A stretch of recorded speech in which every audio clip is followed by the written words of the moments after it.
Hey, happy Quarantine Friday. Got a new story for you. It's a book I wrote about my father-in-law, Sam Parker. I think you'll like it. It's called The Car in the Attic.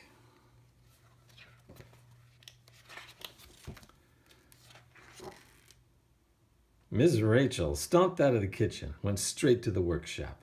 Grandpa, is there really a car in the attic? Rachel knew all of Grandpa Sam's big, beautiful old-time cars. There were almost 40 of them in 3 different garages, and every one was parked on the ground, not up in the attic. Well, who told you that? Said Grandpa Sam, turning from his toolbox.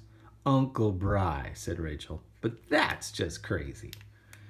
Grandpa Sam looked up to the rafters. Well, what do you see up there?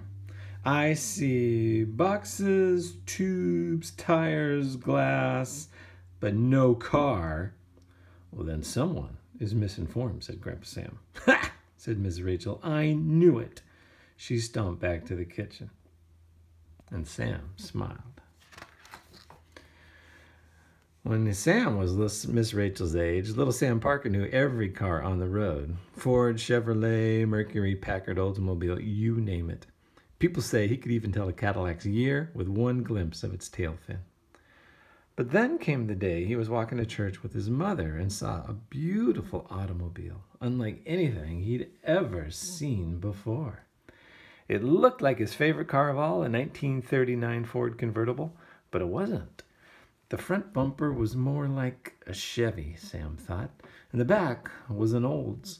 The grille and fenders were Packard, the motor sounded like a Mercury, and the back window was from a Jaguar?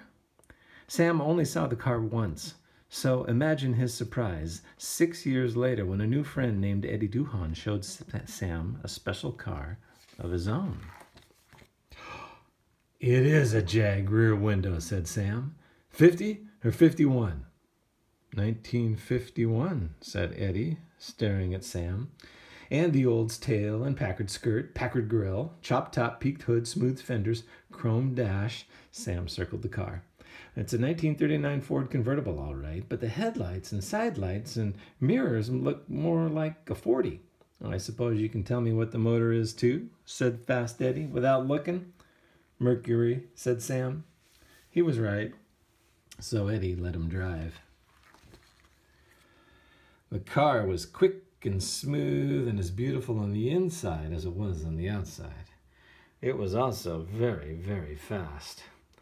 2 years later, Fast Eddie offered the car to Sam for $600. Sam had the money, but his mother said, no, it's too fast. You'll kill yourself. Many years later, Sam eventually said, I think she was probably right. That very winter, Fast Eddie was driving his car over a rainy mountain pass when another car spun out and crashed into him head on. Eddie flew through the original Ford windshield and lived. But his original, beautiful, one-of-a-kind car was a complete and total wreck. Fast Eddie offered it to Sam for $75.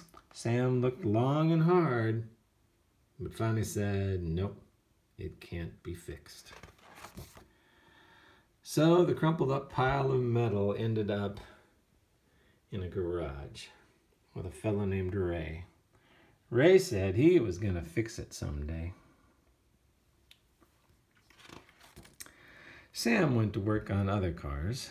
He'd bang and cuss and yell, and every day a run-down, beat-up car would get a little bit better. Ford, Mercury, Packard Olds, you name it, he fixed it. And soon Sam realized he'd made a mistake. I'll give you $100 for the Duhon, he told Ray. Nope, said Ray. I'm going to fix it someday. So Sam spent another year on another car, and then he went back to Ray. I'll give you $200 for the new Duhon.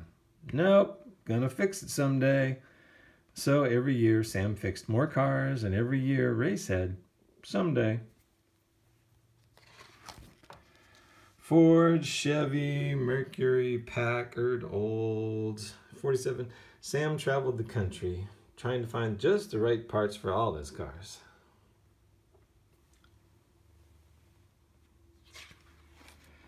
For 40 years, he cussed and banged and yelled and restored beautiful, good-as-new old-time cars.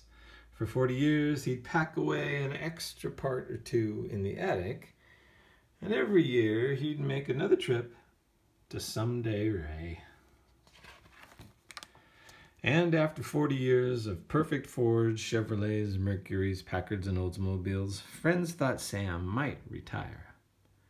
But Sam said nope, he had one more job to do. He found a junky but drivable 39 Ford convertible and traded it to Ray for the Duhon. He took down box after box from the attic, and after 2 years there was more cussing and banging and yelling than usual from his workshop. But the next time Miss Rachel came to visit, there was also a beautiful new car, unlike anything she'd ever seen before. It was so shiny she could see herself everywhere. In the Chevy and Olds bumpers, the peaked and nosed hood, the chrome dashboard, and the Packard side skirts.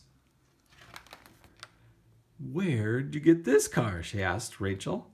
"This one? Oh, I've had it for years," said Grandpa Sam. "But where was it?" "Right where Uncle Brian said it was." "You mean?" said Rachel, looking up. "Yep," Grandpa Sam winked. "In the attic."